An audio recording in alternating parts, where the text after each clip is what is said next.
sebenarnya kasus ini kami anggap sebenarnya sudah selesai sebelumnya karena Lani dituduh sebuah perbuatan yang katanya penipuan dan penggelapan, lalu akhirnya dituduh juga melakukan sebuah perzinahan akibat dia mengetahui atau mendapati suaminya itu melakukan perselingkuhan, begitu ya.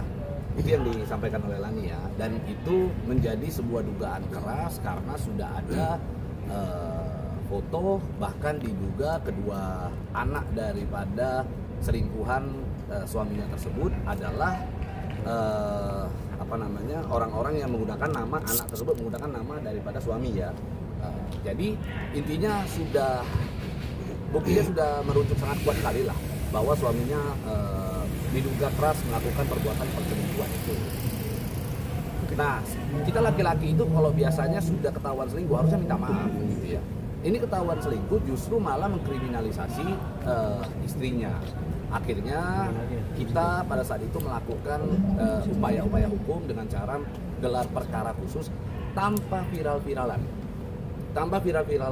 Ingat ya, karena ada advokat di luaran sana ketika perkara viral baru dia berani ambil. Jadi sebelum perkara ini viral, sebelum perkara ini diketahui oleh publik, kami sudah pegang dan alhamdulillah selesai. Yang mana hasil daripada gelar perkara khusus menyatakan untuk perbuatan penipuan dan penggelapan itu tidak memenuhi unsur pidananya. Artinya selesai. Nah, ditambah lagi kasus perzinahan yang dituduhkan terhadap klien kami itu juga sudah rekomendasinya adalah dihentikan dari hasil gelar perkara khusus. Nah, hingga pada akhirnya hari ini kami datang ke Direktorat PPA PPO Polda Metro Jaya untuk mendampingi klien kami pemeriksaan atas laporan dugaan tidak pidana kekerasan dalam rumah tangga yang diduga dilakukan oleh suami beliau, gitu ya. Dan juga perzinahan, dugaan tindak pidana perzinahan yang juga dilakukan oleh suami beliau, begitu. Sehingga boleh teman-teman nanti ingin bertanya bagaimana kronologinya kepada klien kami, bisa, nanti Mbak Adlina juga bisa menyampaikan sebagai sesama wanita yang mendampingi. Oke, saya tanya dulu boleh Bang. Tadi kan semua suami berarti belum bercerai ya? Belum bercerai. Oke, saya masih bercerai. Kalau kita tarik ke belakang, ini kan ada sebuah raksasa di balik suaminya ya kan, kita sebut saja adalah kalau nggak salah anak dari Artalita Suryani ya. Sampai Bang ngerasa gak sih, Bang Lani ngerasa sih bahwa begitu sulitnya untuk mendapatkan adil, dikriminalisasi, dipenjarakan karena ya ini ada orang besar belakang ini gitu. Cerita nggak? Seperti apa?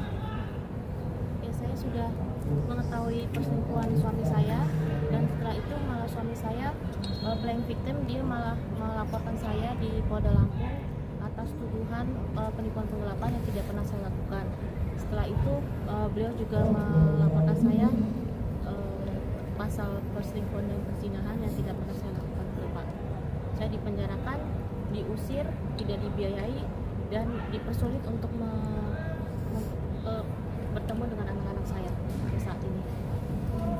Mbak Adlina mungkin sebagai lawyer perempuan juga, nanti ada Kak Ari juga di sini Ya, menghadapinya. dapat saya jelaskan ya bahwa dugaan-dugaan kriminalisasi ini adalah sangat membuat kerugian terhadap klien kami, dikarenakan dapat kita lihat dari psikis, dari kepercayaan dirinya juga, semua yang terjadi kepada klien kami itu sangat berdampak pada psikisnya.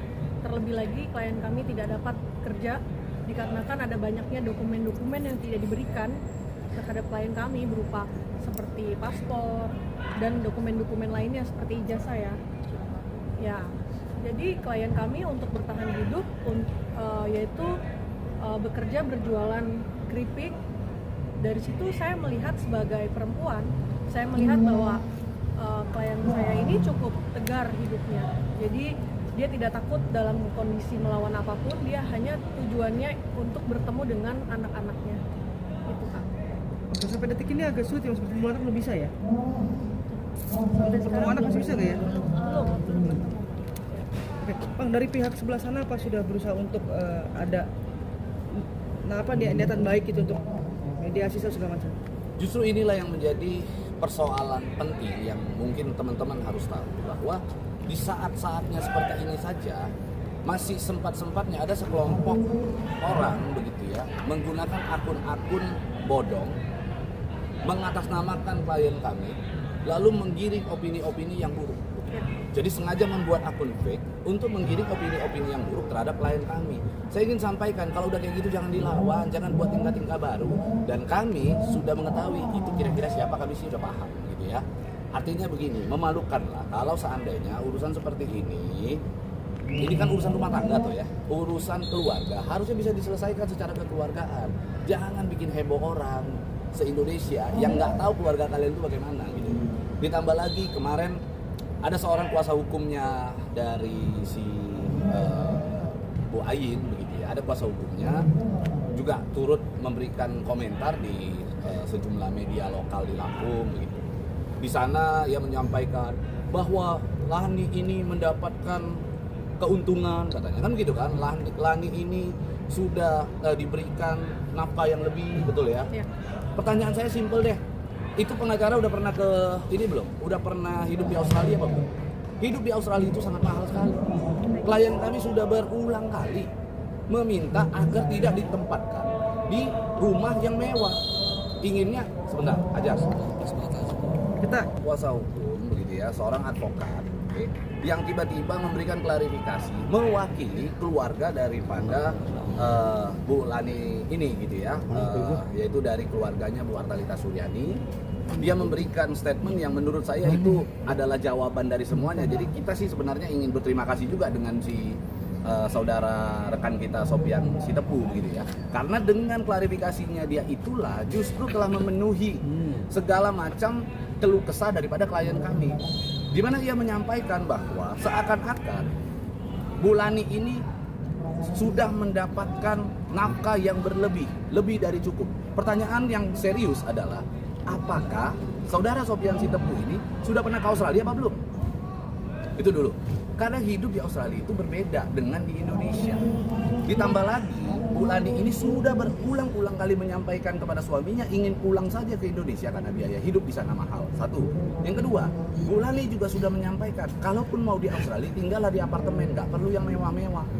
Tetapi keinginan suaminya untuk tetap tinggal di rumah yang mewah, yang mana ada kolam renang, yang kolam renang itu harus ada perawatannya, nilainya mahal. Kedua, ada cicilan rumah kan tidak murah. Oke. Yang ketiga, ada juga terkait dengan sekolah anak itu mencapai 200 juta ya. 200 jutaan setiap bulannya. Anaknya ada 3. Dan salah satu anak dari Bu Lani ini berkebutuhan khusus, butuh perawatan, butuh terapi khusus yang nilainya cukup fantastis ya. Sekali terapi 100 juta. Sekali terapi 100 jutaan. Bayangkan, kalau di total ya 1,3 miliaran untuk hidup di Australia dengan gaya hidup seperti itu. Oke? Yang dikirimi oleh suaminya, saya punya buktinya sekitar $28.000 Australia. 28.000 itu cuma 400 jutaan. Ya kalau dia berpikirnya cuma gaya hidup orang-orang Indonesia atau gaya hidup di Lampung ya 400 jutaan lebih dari cukup. Coba ke sana ke Australia ngerasain dulu. Kalau kita sih semua udah pada capek di sana ya. Itu dulu yang pertama. ART juga di sana dihitung per jam. Bukan bayar bulanan kayak kita ada istilah UMR. Kalau di sana itu per jam. Mungkin sejamnya mereka sama dengan UMR-nya kita di Indonesia. Jadi maksud saya kalau nggak paham, ya setidaknya research dulu lah. Tetapi kami tetap berterima kasih kepada rekan kami Sopyan Sitepu karena dia menyampaikan satu clue yang mana itu merupakan jawaban dari semua ini. Dia menyampaikan begini, bahwa klien kami itu berhutang kepada temannya sekitar nilainya 10 miliaran. Sekalipun nggak ada itu nilai 10 miliaran karena 10 miliaran itu imajinatif ya, begitu ya. Tapi di sana dia telah memberikan clue bahwa ini adalah hutang piutang. Kalau hutang piutang itu perdata, bukan pidana. Maksud saya kepada rekan Sopyan Sitepu, kalau memang ingin membantu kami ya jangan pura-pura lah, langsung aja hubungin kami gitu loh. Jadi mempermudah atau memperingan kerjaan kami kan. Ditambah lagi, lalu dia dapat nilai angka 10 miliar itu dari mana? Sementara bukti-bukti yang dimiliki oleh penyidik itu cuma 3, sekian miliaran. 3, sekian miliaran. Dari mana si saudara Sopyan Sitepu ini katakan ada sampai mencapai 10 miliar katanya? Dari mana? Dan setelah kami konfrontasi dengan sejumlah orang, saksi-saksi, ternyata setelah kami hitung-hitung, hutangnya Bu Nani ini cuma 1 miliar lebih sedikit. Itu pun sudah sama bunga-bunganya. Jadi maksud saya gini loh, kalaulah ini urusan benar-benar urusan rumah tangga, udahlah, selesaikan aja baik-baik. Selesaikan baik-baik, selesaikan di dalam ranah rumah tangga. Kalau memang sudah nggak cinta ya sudah. Lani toh juga nggak minta hak asuh anak, Lani juga tidak akan berebut anak karena Lani berprinsip bahwa yang sanggup untuk membiayai anak dengan gaya hidup yang saat ini ya Romi kan begitu kan, suaminya. Nggak mungkin juga Lani mampu untuk menyerupai itu gitu. Ditambah lagi dia juga tidak butuh harta gondong gini ya. Karena apa? Karena Lani menyampaikan bahwa mereka itu udah kaya sebelum nikah sama Lani. Jadi intinya ini urusan yang harusnya bisa diselesaikan dengan baik-baik. Ditambah lagi rekan kita Sofyan Sitepu juga menyampaikan, saya mengenal Bu Ayin puluhan tahun. Saya mengenal Bu Ayin itu puluhan tahun, sudah sangat dekat sekali. Pertanyaan saya simpel deh, lebih kenal dia apa Lani? Lebih kenal dia apa Bu Lani? Bu Lani itu tinggal bareng. Dari mulai bangun tidur sampai tidur lagi ketemu. Ditambah lagi pada saat Bu Lani menikah dengan suaminya begitu ya, sudah kenal belum dengan yang namanya Sofyan Sitepu? Belum kenal. Jadi udah, itu sudah menjawab semuanya. Harusnya jangan lagi stop kriminalisasi klien kami, dan hari ini klien kami sedang menuntut keadilan untuk hidupnya. Mbak, Itu sih. Bang, di gelar perkara khusus ini kan sudah terbukti ya Bang, tidak terbukti, Ya. tidak terbukti ada kesalahan dari Bang sendiri. Lantas setelah dikriminalisasikan banyak hal yang tidak dirasakan tidak enak, apa sih Bang yang mau dilakukan untuk terhadap orang ini Bang? Dan bahkan mungkin keluarganya juga kadang kan sempat juga turut serta ya di situ. Ya, jadi sebenarnya hari ini kita datang ke Direktorat PPA PPO Polda Metro Jaya ini ya salah satu upaya hukum yang mungkin dapat dilakukan oleh Bu Lani untuk memenuhi hak-hak hukumnya selama ini, di mana mereka masih berstatus suami istri, tetapi saudara R tersebut justru diduga memiliki wanita lain, gitu ya. Ditambah lagi Bu Lani ini tidak ada dipenuhi nafkahnya selama ini begitu ya oleh beliau, bahkan terjadilah beberapa kekerasan secara psikis yang dialami oleh Bu Lani begitu. Nah, untuk secara detailnya mungkin nanti bisa disampaikan oleh Adrina, karena Adrina yang tadi mendampingi secara intens ya. Ya, Mbak Lina. Gimana Mbak?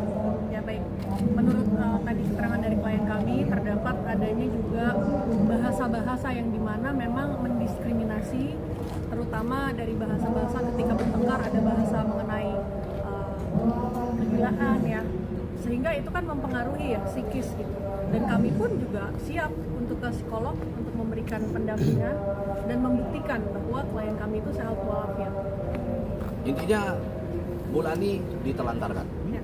Ditelantarkan, dibiarkan begitu saja tanpa adanya perhatian sekecil apapun, dan itu adalah bagian daripada kekerasan psikis, dan dia diusir keluar dari rumah dengan cara-cara yang menggunakan seakan-akan itu adalah proses hukum, padahal dia itu menurut kami adalah diusir.